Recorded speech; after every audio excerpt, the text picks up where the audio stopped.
Диагноз – билатеральная ретинобластома, рак обоих глаз. Шестилетнему Стасу Турова поставили в 2015 году.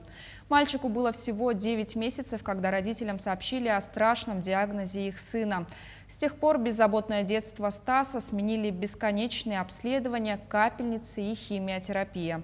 Не по годам взрослый мальчишка мечтает не об игрушках и гаджетах. Его единственное желание – видеть как раньше. Московским онкологам удалось сделать невозможное – остановить рост раковых клеток и сохранить глаза. Но болезнь оставила неизгладимый след. Стас нуждается в срочной операции, у него глаукома. Российские врачи не дают никаких шансов, но за восстановление зрения Стаса взялись в швейцарской клинике.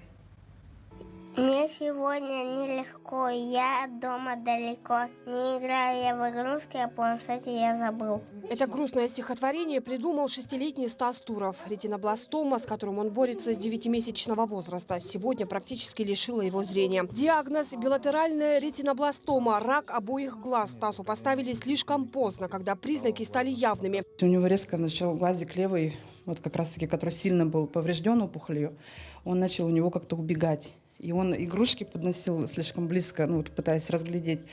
Семья в срочном порядке обратилась в московскую клинику имени Блохина, где после годовой агрессивной химиотерапии удалось восстановить рост раковых клеток, но не удалить их.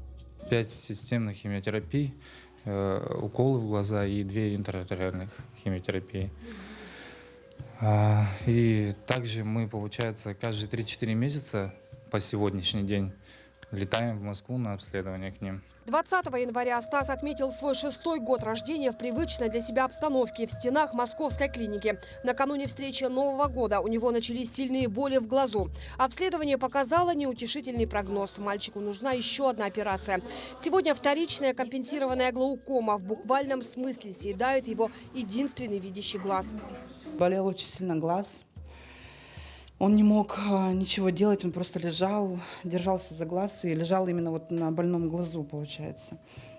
Эти рисунки Стас рисовал до Нового года, тогда его правый глаз еще видел. Всего за несколько дней он перестал различать предметы. Ему уже недоступны такие простые на первый взгляд вещи, как рисование, просмотр любимых мультфильмов и чтение книг. Боли, которые он испытывает, не поддаются описанию. Но мальчик терпит и верит в чудо, которое поможет ему обязательно вновь наслаждаться улыбкой мамы. Наблюдательный. Несмотря, что он видит одним глазом и притом плохо, я всегда поражалась и удивлялась, что ребенок видит листочек, как он растет, каким он бывает, да, цветочек. И вот этот мир свой он передавал через рисунки. Сегодня клиника в Швейцарии – единственный шанс, если не восстановить, то хотя бы сохранить оставшееся зрение Стаса.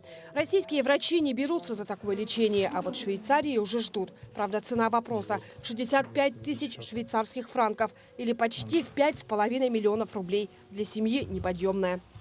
Даже страшно подумать, что 6-летний ребенок знает, что такое Швейцария, что там есть врачи, что они могут помочь, что он может дальше рисовать. Помочь Стасу сохранить зрение и оставить их такими же красивыми и блестящими от любопытства может сегодня каждый.